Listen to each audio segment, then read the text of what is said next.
Hello dear one, and welcome to this different perspective on depression. So I would like to just bring in John Michael, who discovered that severely depressed people have a disconnection to the future. So when you live in an unstable environment that has been unstable for a very long time with no control over its destiny, it becomes super difficult to facilitate and to grasp onto a hopeful and stable future, if you can imagine one at all. You are at the mercy of alien forces, and maybe a gloom future makes you suicidal. Maybe being depressed makes it hard to think about the future. Having a bad day and enduring a lot of pain with a hopeful future thought arising within this moment might increase the endurance, and it can offer a relief of that pain, knowing it will pass. But the inability to think about a better future mentally translates into this pain is going to last forever, and I will not be free of this pain. I will not experience anything else. So let's quickly speak about depression and neuroplasticity. So neuroplasticity, there might be a certain blueprint in your brain, but it does change shape based on the way that you use it. So just like having a certain build of your body, it can be changed by going to the gym and working out and having a certain routine and having a certain eating pattern. Neuroplasticity is more about how are we using the brain instead of what is there already. So just know that you cannot figure out the plot of a series by breaking your TV set, and similarly, you cannot figure out your depression by breaking your brain. What signals are your brain receiving? Because know that memory is not stored in the synapses, but it's stored in reference frames. So those memories filter into the brain, receives them, and then responds. The distress in the world and the brain responding to them together, that's neuroplasticity. So when you experience distress for long periods of time or grief for long periods of time, the brain will start switching off the areas and the things that cause it pleasure because it's not used. So this is the theory of if you don't use it, you lose it. The brain thinks that it has to deal with pain and it doesn't have to deal with pleasure anymore. It's not useful. It's not a useful form of its energy. And this is also called the snowball effect. So the more you pay attention to the negative, the more the negative snowballs. So it is not really your brain, it is your pain that needs to be looked at. So clinical depression has 3 causes that's interwoven. Okay, this is biological, psychological, and social. These 3 goes hand in hand, and they can never let each other go. They are so intertwined and so interconnected. Johann Hari offers a much enlightened discussion around disconnections, and it's these disconnections that creates a perception of a depressed moment. And these disconnections, I'll mention the ones that he mentioned, and these disconnection fuels depression. Okay, so number 1 is the disconnection from meaningful work. You can do something that you hate or something that you love, but it has to feel meaningful. Disconnection from other people, this is family and friends, feeling super lonely causes depression. Disconnection from meaningful values. If you have only extrinsic motivations and values, you feel super depressed. Connection or disconnection from childhood trauma. Disconnection from status and respect. If you think about being fired from a job and it diminishes your self-respect.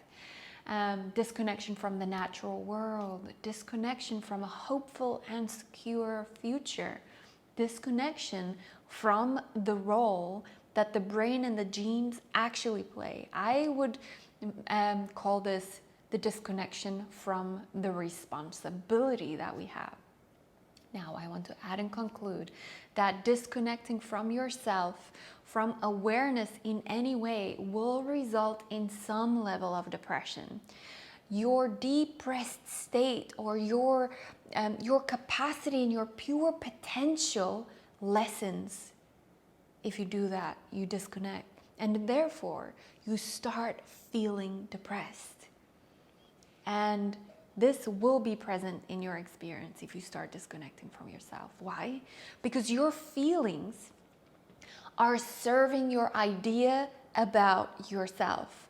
So until then, and only then, if you change the idea that you have about yourself, you will start changing the feelings and adapt to your new idea. This is why thoughts and emotions are never wrong. We need to get our positioning correct. Awareness is the first order. And then you can look into your emotions, you can look into your thoughts, you can look into your beliefs from being awakened as awareness, because they will show you what thoughts you are identified with. They will show you where awareness fell asleep. Your feeling is your faith in who you think you are. If you want to change your thoughts, it's not going to help to have positive affirmations to superimpose one thought over the other. Coming back to awareness, the substratum that's already and always here, it's the spaciousness, just like the space in this room has no preference of what arises in this room. The sky is never trying to be free of clouds. The ocean is never trying to be free of waves.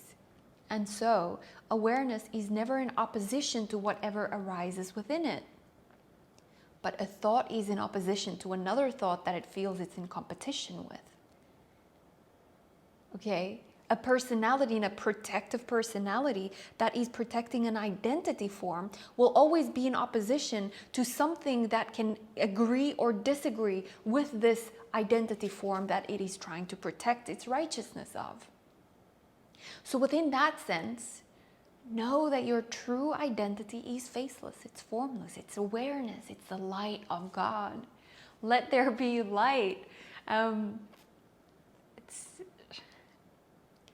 Come back to awareness first.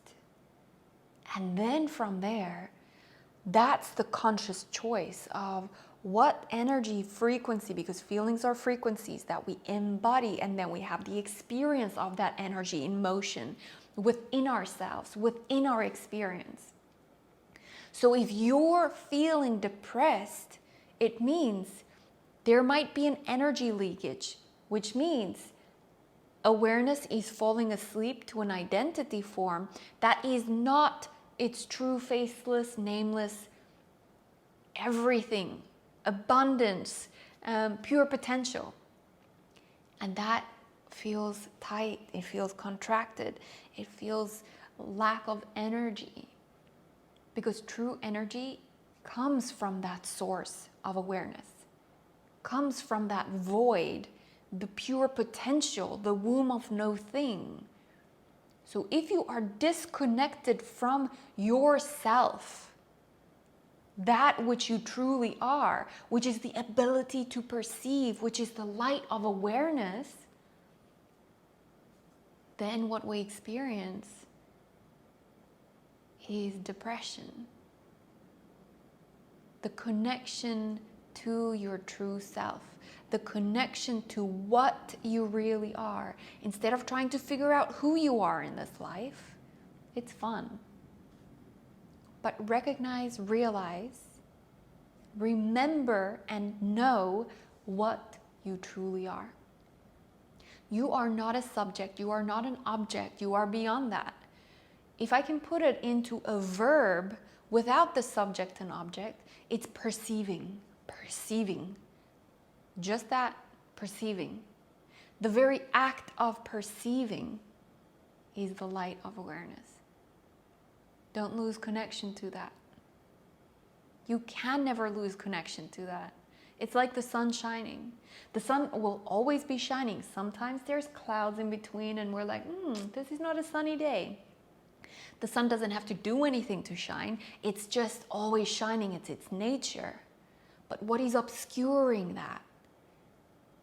Knowing that the sun is always shining, it can depart, like it can clear anything that's in between.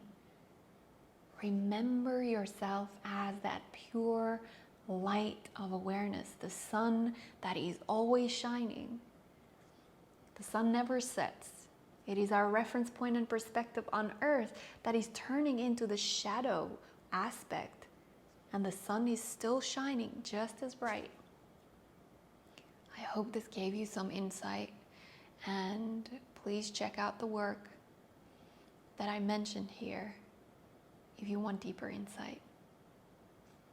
Namaste, dear one.